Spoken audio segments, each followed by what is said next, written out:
Deutéronome, chapitre 23. Celui dont les testicules ont été écrasés ou l'urètre coupé n'entrera point dans l'assemblée de l'Éternel. Celui qui est issu d'une union illicite n'entrera point dans l'assemblée de l'Éternel. Même sa 10e génération n'entrera point dans l'assemblée de l'Éternel.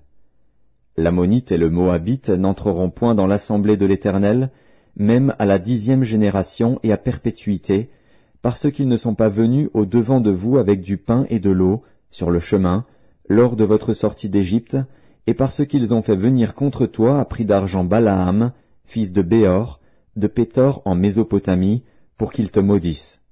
Mais l'Éternel, ton Dieu, n'a point voulu écouter Balaam, et l'Éternel, ton Dieu, a changé pour toi la malédiction en bénédiction, parce que tu es aimé de l'Éternel, ton Dieu.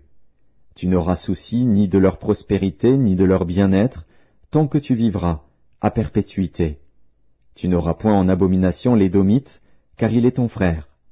Tu n'auras point en abomination l'Égyptien, car tu as été étranger dans son pays. Les fils qui leur naîtront à la 3e génération entreront dans l'assemblée de l'Éternel. Lorsque tu camperas contre tes ennemis, garde-toi de toute chose mauvaise. S'il y a chez toi un homme qui ne soit pas pur, par suite d'un accident nocturne, il sortira du camp, et n'entrera point dans le camp. Sur le soir il se lavera dans l'eau, et après le coucher du soleil il pourra rentrer au camp. Tu auras un lieu hors du camp, et c'est là, dehors, que tu iras. Tu auras parmi ton bagage un instrument, dont tu te serviras pour faire un creux et recouvrir tes excréments, quand tu voudras aller dehors. Car l'Éternel, ton Dieu, marche au milieu de ton camp pour te protéger et pour livrer tes ennemis devant toi. Ton camp devra donc être saint, afin que l'Éternel ne voie chez toi rien d'impur, et qu'il ne se détourne point de toi.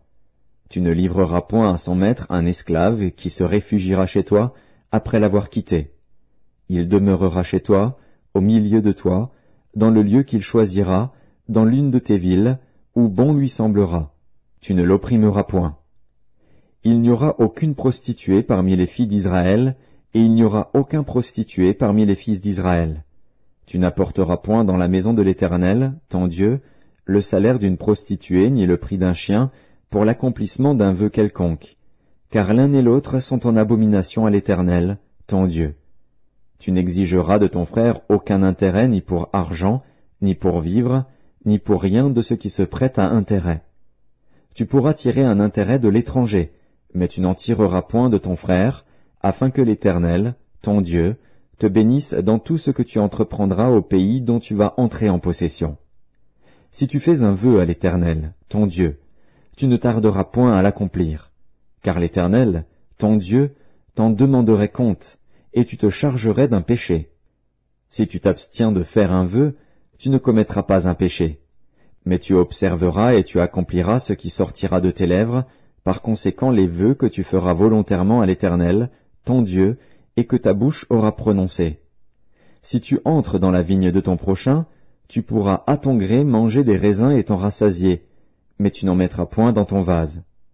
Si tu entres dans les blés de ton prochain, tu pourras cueillir des épis avec la main, mais tu n'agiteras point la faucille sur les blés de ton prochain.